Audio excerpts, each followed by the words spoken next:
गरियाबंद में आज धान खरीदी केंद्रों पर ऐसा हाई वोल्टेज ड्रामा देखने को मिला जिसने पूरे जिले में हलचल मचा दी।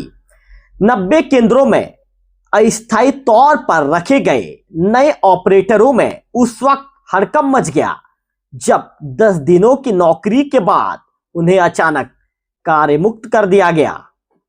नमस्कार, मैं हूं रवि तिवारी। आप देखना शुरू कर चुके हैं लोकल टीवी। कैसे 10 दिनों की नौकरी के बाद इन्हें अचानक नौकरी से निकाल दिया गया, आज इस विषय में विस्तार के साथ जानकारी लोकल टीवी के दर्शकों को देना चाहूंगा। दरअसल जिला गरियाबंद के धान खरीदी केंद्रों में पुराने ऑपरेटरों की हड़ताल चल रही थी। इस बीच लगभग 90 केंद्रों में नए ऑपरेटरों को अस्थायी रूप से काम पर लिया गया था। युवाओं को मौखिक रूप से यह भी भरोसा दिया गया था कि खरीदी सीजन तक उन्हें इस काम पर रखा जाएगा, लेकिन जैसे ही पुराने ऑपरेटर हड़ताल तोड़कर वापस काम पर लौटे, नए ऑपरेटरों को अचानक कार्य मुक्त कर दिया गया। इस फैसले से युवाओं में भारी आक्रोश फैल गया है। अचानक नौकरी से हटाए जाने के बाद नए ऑपरेटर सीधे कलेक्टर भगवान सिंह वीके से मिलने पहुंच गए। उन्होंने कलेक्टर साहब को आवेदन सौंपा और न्याय की गुहार लगाई। कलेक्टर वीके ने साफ तौर पर 2 टूक में कह दिया, इस बारे में मार्कफेड ही बता पाएगा। यानी युवाओं को ठोस जवाब नहीं मिला। रोजगार जाने से गुस्सा भड़का, निराशा बढ़ी और तभी सब कुछ बदल गया। इधर कलेक्टर साहब ने भी कह दिया कि इस विषय में मार्कफेड ही आपको जानकारी दे पाएगा। कलेक्टर साहब से मिलने की जीत पर नए ऑपरेटर कलेक्टर कक्ष के बाहर ही जमीन पर बैठ गए। उनका कहना था कि हम आए हैं तो कलेक्टर साहब से जरूर मिलकर अपनी बातों को रखेंगे। देखते ही देखते पूरा परिसर प्रदर्शन स्थल में बदल गया। लोगों की भीड़ जमा होने लगी। युवाओं के चेहरे पर निराशा और नाराजगी साफ तौर पर झलक रही थी। कलेक्टर साहब ने भले ही सीधा समाधान ना दिया हो, लेकिन हालात को काबू करने में अपर कलेक्टर पंकज डाहिरे आगे आए। अपर कलेक्टर पंकज डाहिरे जी ने सभी युवाओं की बात को ध्यान से सुना। उन्होंने मामले के निराकरण का आश्वासन दिया और कहा कि प्रशासन इस पर गंभीरता से विचार करेगा। लेकिन युवाओं के सवाल अभी भी वही थे, जब पुराने ऑपरेटरों को रखना था तो हमें क्यों नियुक्त किया गया? खरीदी सीजन तक रखने का आश्वासन क्यों दिया गया? 10 दिन काम करवाकर अचानक बाहर क्यों कर दिया गया? अब यह मुद्दा केवल प्रशासनिक नहीं रहा, मामले ने राजनीतिक तूल भी पकड़ लिया है। इन युवाओं के समर्थन में संयुक्त किसान मोर्चा के प्रदेश महासचिव तेजाम विद्रोही भी सामने आए। उन्होंने खरीदी नीति पर ही सवाल खड़े कर दिए और सरकार पर हमला बोलते हुए कहा कि ये युवा वर्ग के भविष्य के साथ खिलवाड़ है। तेजाम विद्रोही जी के आने से मामला और गर्म हो गया है। अब यह मुद्दा सिर्फ नौकरी का नहीं, बल्कि एक बड़े प्रशासनिक निर्णय का विवाद बन चुका है। गरियाबंद में धान खरीदी का सीजन शुरू होते ही नौकरी नीति और प्रशासनिक फैसलों को लेकर बड़ा विवाद सामने आया है। नए ऑपरेटर अपने भविष्य को लेकर चिंतित हैं।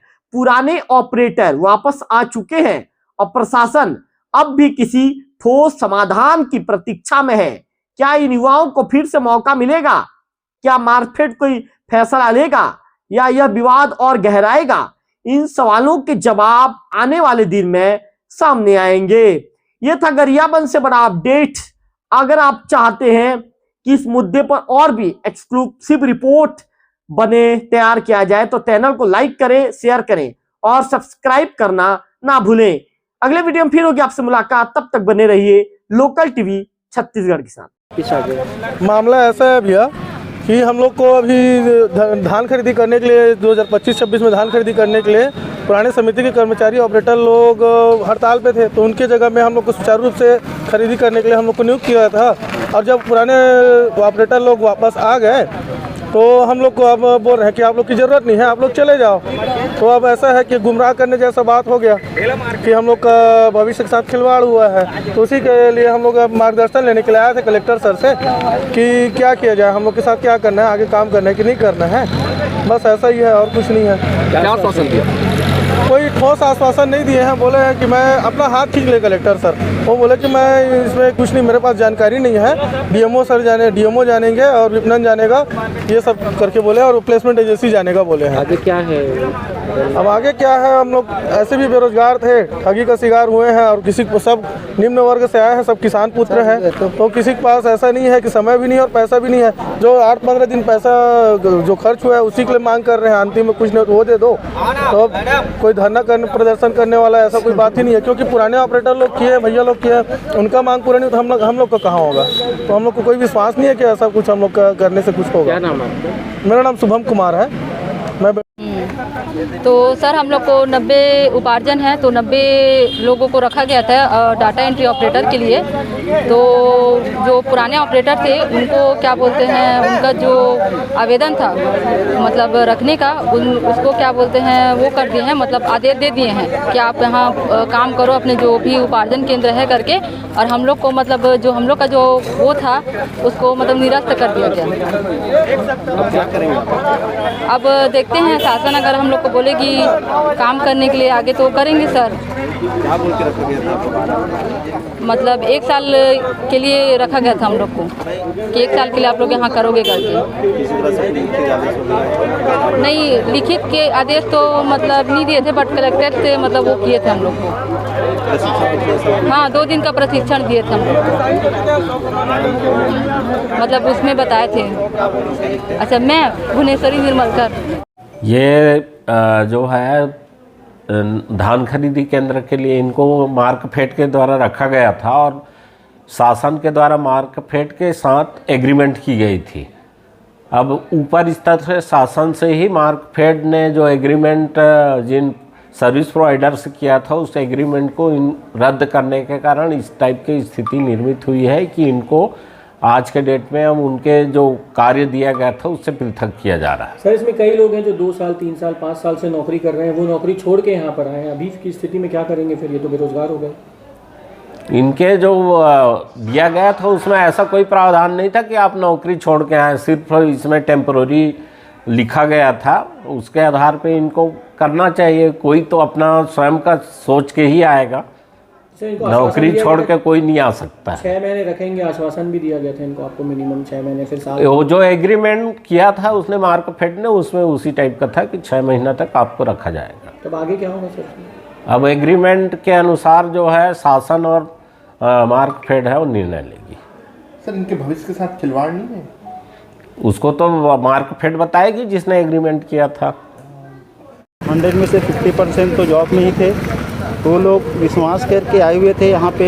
कलेक्टर लोगों से 2 दिवस का ट्रेनिंग था, तो लोग चलो 1 साल का है ऐसा करके वो लोग अपना जॉब छोड़ के आए थे, और अपने ग्राम गृह में मिल रहा है करके, कोई रायपुर में वर्क कर रहे थे, कोई और कहीं दूसरी जगह कर रहे थे। चलो 1 साल के लिए अपने घर परिवार में रहेंगे करके जॉब को छोड़ के आए थे सर। लेकिन उनके साथ इतना दुर्व्यवहार हुआ है सर, तो उसमें सोचने की जगह ही नहीं है सर इसमें। अब वो क्या करेंगे, ये तो बहुत गंभीरता की बात है सर। इसको सरकार को या कलेक्टर साहब को सोचना चाहिए सर इसमें। अधिकारियों से आप लोग की बात हुई, क्या आश्वासन कुछ मिला सर? क्या कहा उन्होंने?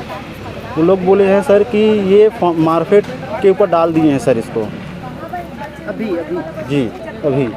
और क्या क्या है? और ऊपर से जो आदेश आएंगे, 1 हफ्ते का समय दिया गया है हमको कि ऊपर से जब आपको आदेश आ जाएगा तो आप आपको बता देंगे करके। जो 10 दिन आप लोगों ने मेहनत की उनके बारे में बोले गए हैं सर, आपको 10 दिन का जो काम किए हो उनका मेहनता आप लोग को मिलेगा करके। लेकिन हमारे कहने का मतलब ये है सर कि हमारे ट्रेनिंग के टाइम में हमारा जो बात हुआ था और हमारा जो नियुक्ति के बारे में बोला गया था कि हमारा मांग यही है कि हमारा 1 साल के जो बोला गया तो हमको 1 साल तक वहीं पे वर्क में रखे, कार्य में रखे, ऐसा मांग है सर।